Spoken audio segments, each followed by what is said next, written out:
بسم اللہ الرحمن الرحیم الحمد للہ رب العالمین الہ الاولین والآخرین والصلاة والسلام علی اشرف الانبیاء والمرسلین سیدنا و مولانا محمد بن عبد اللہ الامین وعلی آلہ وصحبہ اجمعین وعلی کل من دعا بدعوتہ واستنى بسنتہ واہتدى بہدیہ الی یوم الدین.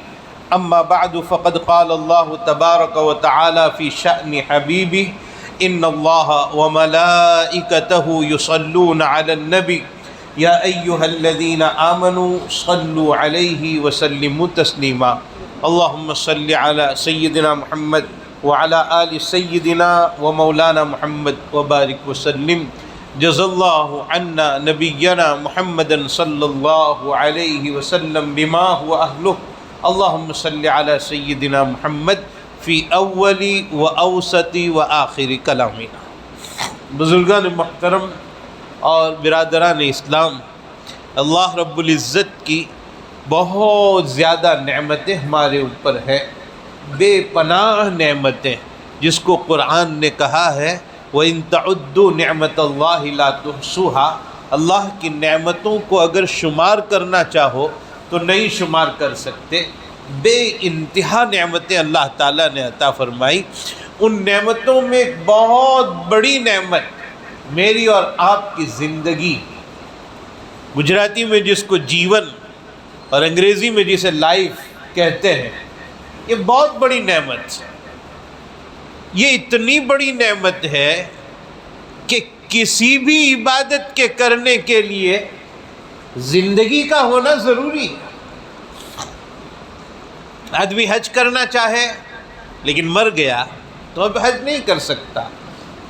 قرآن پڑھنا چاہتا تھا لیکن انتقال ہو گیا، اب نہیں پڑھ پائے گا. اور ایک مرتبہ سبحان اللہ کہنے کا ارادہ تھا، ایک مرتبہ لا الہ الا اللہ پڑھنے کا ارادہ تھا، روح نکل گئی، اب کچھ نہیں ہو سکتا. تو زندگی حق تعالی شانہ کی نعمتوں میں بہت بڑی نعمت. اور عجیب بات یہ ہے کہ بڑی تیزی کے ساتھ گزر رہی ہے. ہم اور آپ ابھی انتظار میں ہیں کہ چند دنوں میں رمضان المبارک آنے والا ہے، اللہ کا مہمان. لیکن کیا یہ انداز نہیں ہوتا کہ ایسا لگتا ہے کہ ابھی تو تھوڑا ہی وقت گزرا ہے کہ رمضان پچھلا گزرا تھا، اور ابھی زیادہ وقت گزرا نہیں کہ فوراً دوسرا رمضان آ گیا. بڑی تیزی سے وقت گزر رہا ہے. یہ احساس ہر انسان کو ہے، ہر شخص کو یہ احساس ہے. بہت تیزی کے ساتھ وقت گزر رہا ہے. ایک دن انتقال ہو جائے گا، اور ابھی جتنے لمحات یا جتنے دن باقی ہے رمضان تک پہنچنے میں، ہمیں پتہ نہیں ہے کہ ہم وہاں پہنچ پائیں گے یا نہیں پہنچ پائیں گے. دعا کرنی چاہیے اللہ پاک عافیت کے ساتھ رمضان تک ہمیں پہنچا دے. اسی لیے ہمارے اکابرین کا رمضان کے معاملے میں یہ معمول رہا ہے کہ رمضان کے آمد کو جب 6 مہینے باقی ہوتے تھے تب سے وہ دعا کرتے تھے اللہ عافیت کے ساتھ رمضان تک پہنچا دیجیے. 6 مہینے سے وہ دعا میں لگ جاتے تھے. اور جب رمضان آ جاتا تو اس میں بھرپور عبادت کرتے، اور جیسے ہی رمضان ختم ہوتا تو 5 مہینے تک مسلسل دعا کرتے رہتے تھے اللہ جو ٹوٹے پھوٹے اعمال ہوئے ہیں اسے قبول فرما لیجیے. یہ شوق ہونا چاہیے. رمضان مہمان ہے. میرے آپ کے گھر پہ جو مہمان آتے ہیں ان مہمانوں کی جو حیثیت ہوتی ہے اس حیثیت کے مطابق ہم تیاری کرتے ہیں. کوئی معمولی درجے کا مہمان ہے تو تیاری معمولی درجے کی ہوتی ہے، کوئی بڑے درجے کا مہمان ہو تو بڑے درجے کی تیاری ہوتی ہے. پھر بعض مہمان پورے گاؤں کے اعتبار سے ہوتے ہیں کہ فلاں بزرگ آنے والے ہیں، تو تیاری اس بزرگ کے اعتبار سے کہ گاؤں کے باہر لوگ نکلتے ہیں، استقبال کرتے ہیں، خوش آمدید کہتے ہیں، مرحبا مرحبا کی آواز گونجنے لگتی ہے. اور بعض مرتبہ ضلع کے لیول پر مہمان ہوتا ہے تو ضلع کے اعتبار سے تیاری، اور بعض مرتبہ ملک گیر مہمان ہوتا ہے تو ملک کے اعتبار سے تیاری ہوتی ہے کہ پورا ملک اور ملک کی حکومت اس کی تیاری میں لگ جاتی ہے کہ فلاں جگہ سے مہمان آنے والے ہیں اور اس کے لیے یہ انتظام، اور فلاں کارپیٹ ان کے لیے بچھایا جائے، فلاں ہوائی جہاز کا ان کے لیے انتظام کیا جائے، اور اترنے کے بعد ان کے لیے فلاں گاڑی کا انتظام، اور ان کے ٹھہرنے کے لیے فلاں کمرے کا انتظام۔ یہ ملکی لیول پر انتظام ہوتا ہے۔ جو جتنا بڑا مہمان، تیاری اتنی بڑی ہوتی ہے۔ آپ کے اور ہمارے سامنے رمضان کی شکل میں جو مہمان آ رہا ہے وہ کتنا بڑا ہے وہ مہمان، اس کو سمجھنے کے لیے آپ یہ سمجھیے کہ اس کو بھیجنے والی ذات اللہ کی ذات ہے، اور اللہ سب سے بڑے ہیں، تو آنے والا مہمان کتنا بڑا ہوگا، جسے ہم اور آپ رمضان المبارک کہتے ہیں۔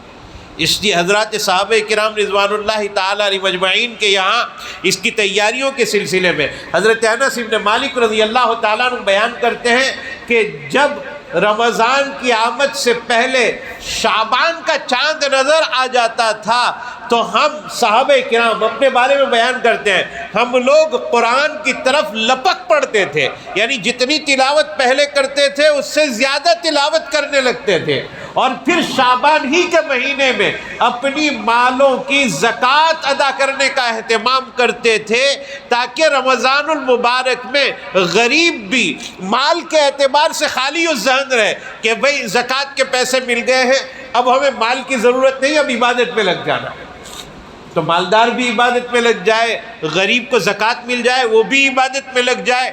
تو یہ تیاریاں دینی اعتبار سے وہ تیاری اس طرح کرتے تھے کہ قرآن میں لگ جاتے تھے رمضان کی آمد سے پہلے، اور دنیاوی اعتبار سے اس طرح کہ بھئی ضرورت مندوں کی ضرورت پوری ہو جائے، اور اللہ نے جو فریضہ عائد کیا ہے زکوٰۃ کا وہ بھی پہلے ادا ہو جائے تاکہ رمضان میں سوائے اللہ کی عبادت کے کوئی کام ہمارے اوپر باقی نہ رہے۔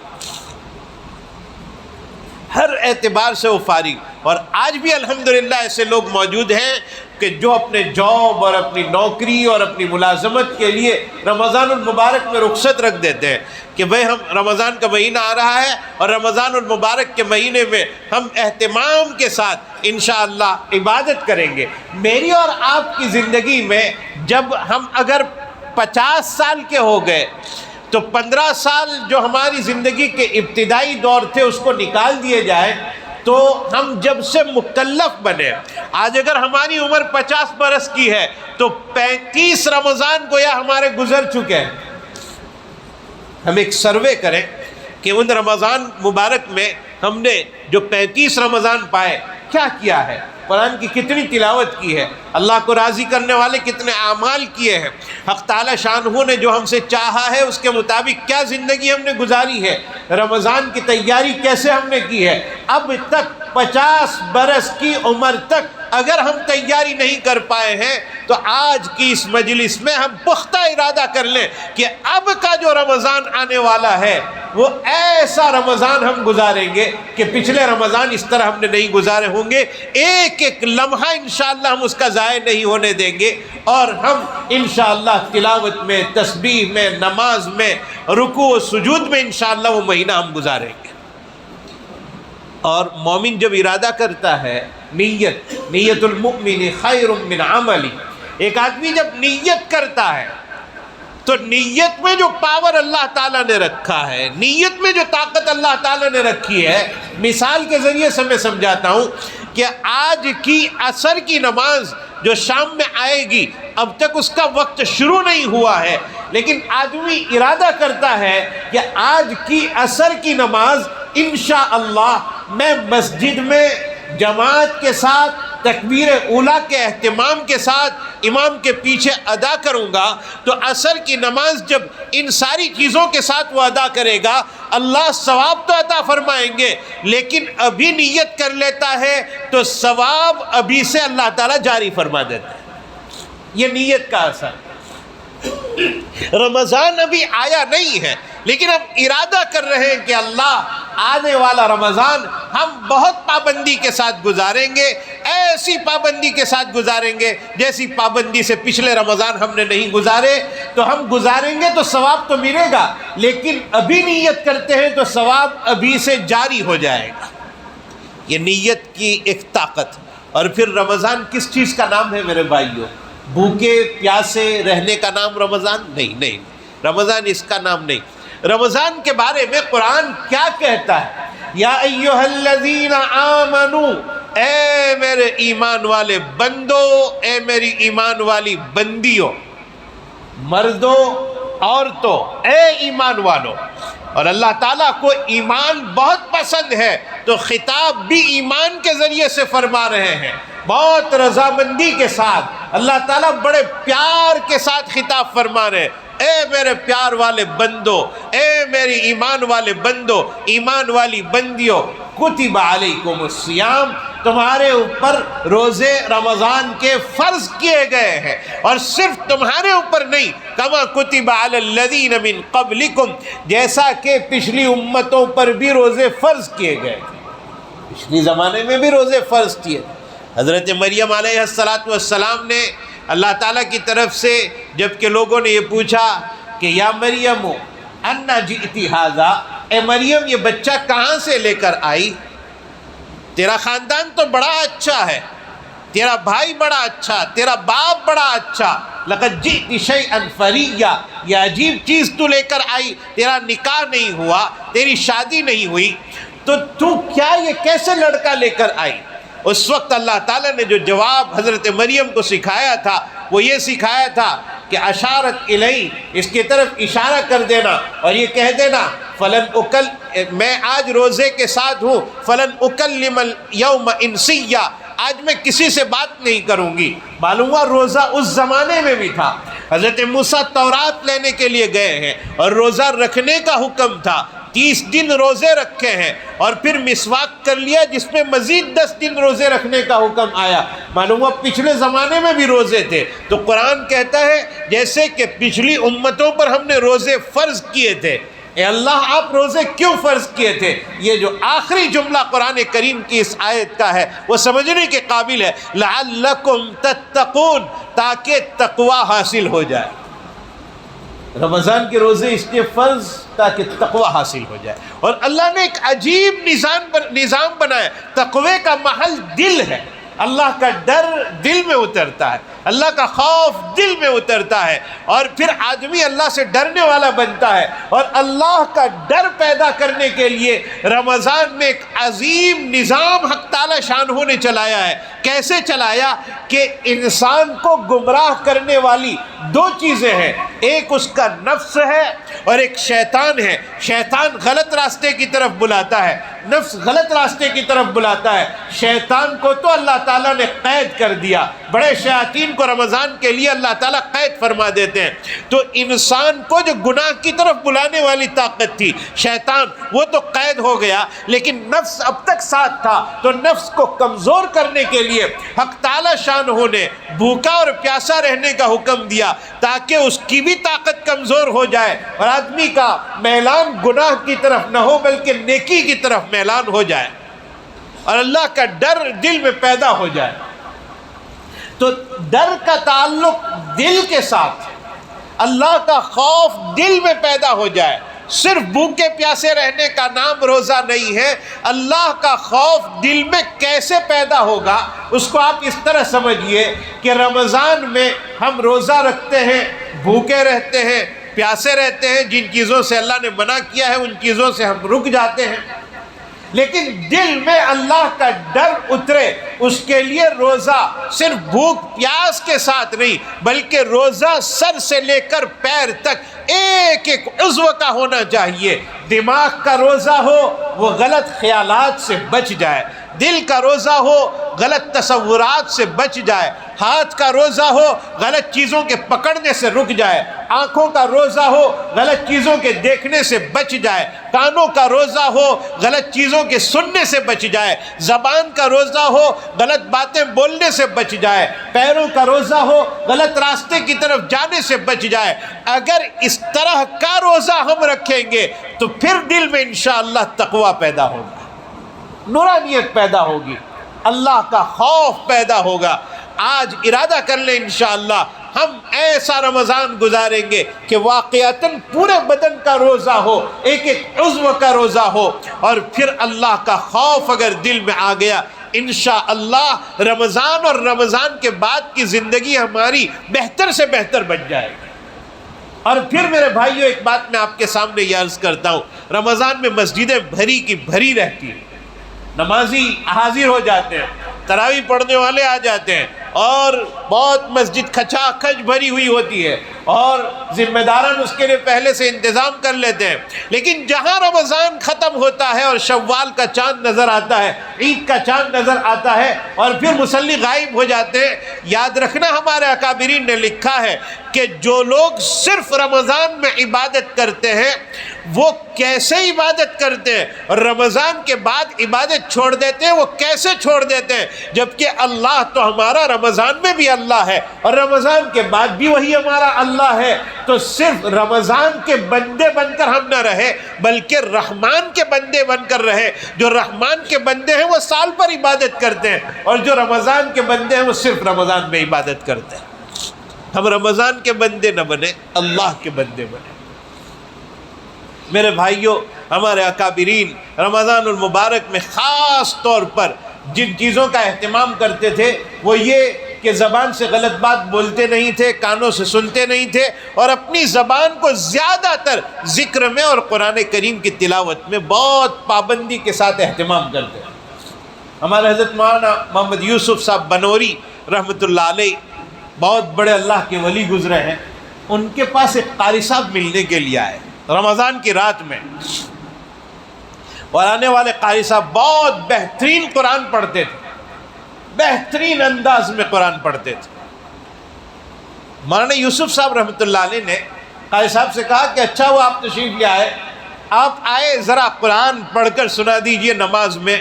تو دونوں بزرگ کھڑے ہو گئے، قاری صاحب امام بن گئے، مولانا یوسف صاحب بنوری رحمۃ اللہ علیہ مقتدی بن گئے، اور قاری صاحب پڑھنے لگے، اور قرآن کریم کے مختلف سٹیشنوں سے ان کا گزر ہو رہا ہے۔ سورہ بقرہ ختم ہوئی، آل عمران سے گزر ہو رہا ہے، نساء سے گزر ہو رہا ہے، مائدہ سے گزر ہو رہا ہے، اور 2 رکعت نماز پڑھائی امام صاحب نے۔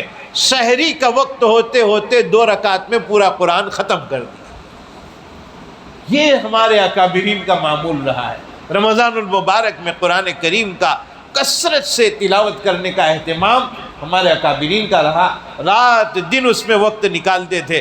میرے بھائیوں، ہمارا آپ جب سحری کے لیے بیدار ہوں اور سحری کریں، اہتمام کے ساتھ سحری کرنا چاہیے، اور سحری کرتے ہوئے جو ہم ارادہ کرتے ہیں کہ بھئی اب ہمارا روزہ، آخری اعلان ہو گیا کہ اب سحری کا وقت ختم ہو رہا ہے، اور اب آخری مرتبہ لوگ پانی پینے کے لیے کھڑے ہوتے ہیں اور پی رہے ہیں، اور پھر ارادہ ہو گیا کہ اب ہمارا روزہ شروع ہو چکا، دل میں ارادہ کر لیا، دل میں نیت کر لی، اب وہ پانی نہیں پیے گا، اب کوئی کام وہ نہیں کرے گا جن چیزوں سے اللہ نے روکا ہے، ان چیزوں سے رک جائے گا۔ جب ہم ارادہ کریں کہ اب میرا روزہ شروع ہو گیا، تب ساتھ میں یہ بھی ارادہ کر لے کہ اللہ آج کے دن میں ارادہ کرتا ہوں کہ میں اپنی زبان سے کسی کی غیبت نہیں کروں گا، اور اپنے کان سے کسی کی غیبت نہیں سنوں گا، جن چیزوں سے آپ نے منع کیا ہے وہ تمام باتوں سے میں رک جاؤں گا، نہ سنوں گا نہ بولوں گا، کام کی بات کروں گا۔ اگر ہم یہ ارادہ کرتے ہیں اور اللہ سے مدد طلب کریں گے تو اللہ ہمیں توفیق عطا فرمائیں گے۔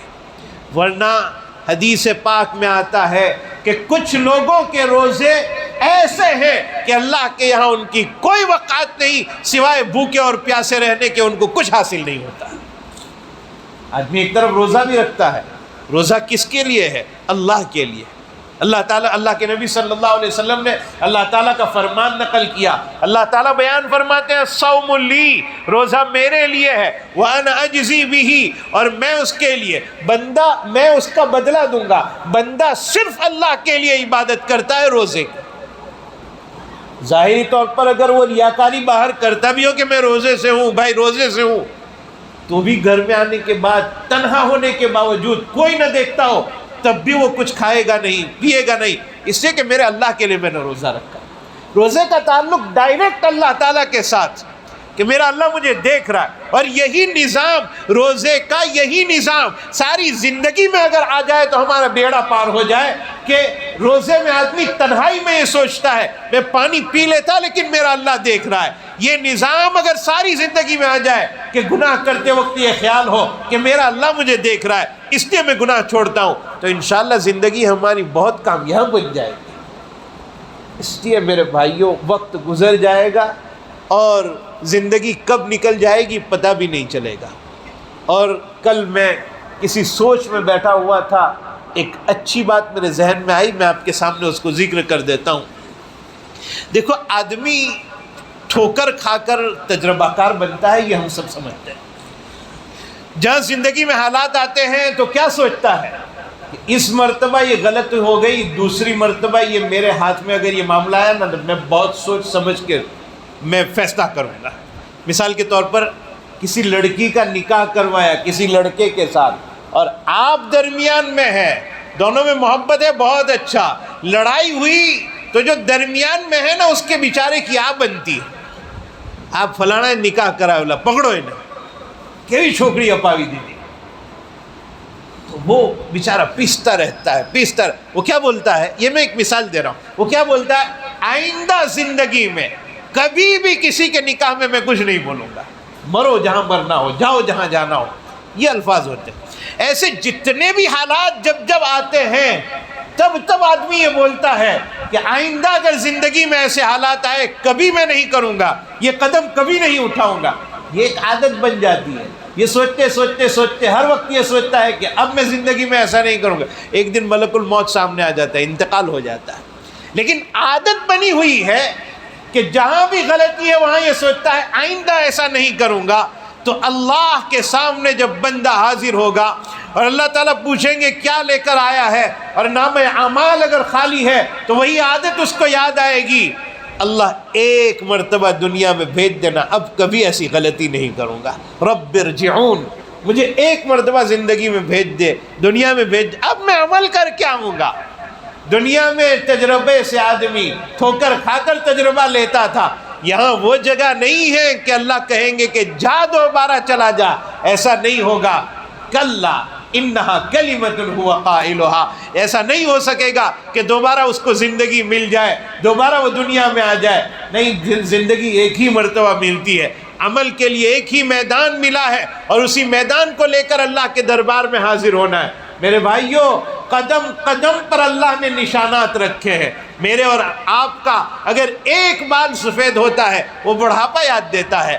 میرے اور آپ کے ایک بچے کی ولادت ہمیں موت یاد دلاتی ہے کہ اب آپ بچے نہیں رہے، اب آپ باپ بن چکے ہیں. بالوں کی سفیدی ہمیں موت یاد دلاتی ہے، کمر کا درد ہمیں موت یاد دلاتا ہے، پیروں کا درد ہمیں موت یاد دلاتا ہے.